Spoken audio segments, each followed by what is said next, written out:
catching scammers. Looking for the perfect person.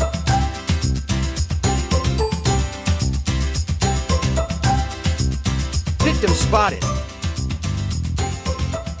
Using my smooth moves to make him trade with me.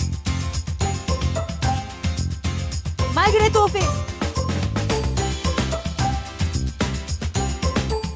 We got him friended.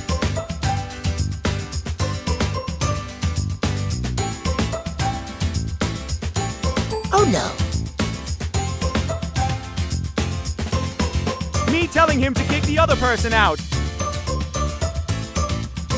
Not my dumb self joining the server to say the same thing. Wait, should have I stayed on the server to see what would have happened? I got blocked because I didn't have anything good.